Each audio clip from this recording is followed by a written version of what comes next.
Now to St. Mary's and a BYU Sports Nation frenemy for the ages. Alex Jensen is the play-by-play voice of the Gales. Alex, what should we know about this St. Mary's team right now?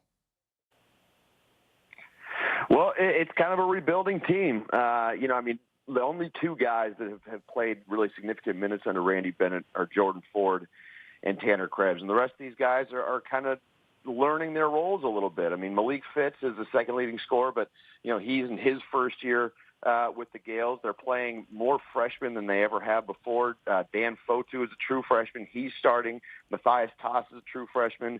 He's playing significant minutes. So, I think for St. Mary's, they're a much better team now than they were at the beginning of the year. And by the end of the year, I think you're going to see a better team than you see right now.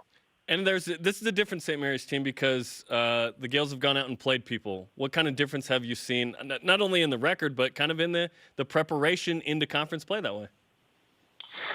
That's a good question. I think we're kind of yet to see that going into conference play anyway. But at least from my perspective, it's been a lot of fun to see this schedule. I mean, it'd be probably a different record if the Gales played this schedule last year. But, when you go out and play teams on a neutral court like LSU and Mississippi State, you go play Western Kentucky at Western Kentucky, maybe it does give these Gales at least a little bit different sense of preparation heading into West Coast Conference play. And, you talk about that schedule and what we just talked about, guys, with a lot of these guys learning kind of new roles. You got to walk on starting at point guard right now. So, hopefully the hope is that at least that the Gales will be better for it in the long run, but there's just been a few inconsistencies at least through the first 2 months of the season, especially given that schedule. For the last forever, or that's what it seems like, the top three in the West Coast Conference have been Gonzaga, St. Mary's, and BYU. What is a realistic expectation for St. Mary's this season in the West Coast Conference?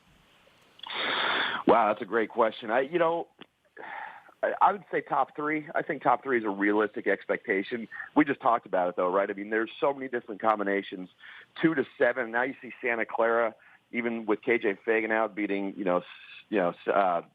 USC and Washington State. But it's so deep this year, fellas. I mean, there's so many different combinations. I mean, I think Gonzaga obviously is the top dog, right? But there's so many different combinations, 2 to 7 or 8. I mean, literally, it almost feels like any one of those teams could come in any place in that part of the standings. But I think for St. Mary's, a realistic expectation, especially once you get into conference play, everyone knows each other so well. These teams scout each other so well. I think the talent is there for the Gales to finish in the top three without a doubt. I just think, again, it's a matter of these guys figuring out their roles and getting some secondary scoring. But I think top three is certainly a realistic expectation for St. Mary's.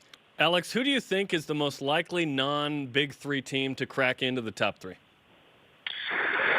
I think there's two, but I think San Francisco. I think I give a slight edge to San Francisco because I think they're really, really well coached. I think Kyle Smith has done excellent things with the Dons. I think we saw it last year.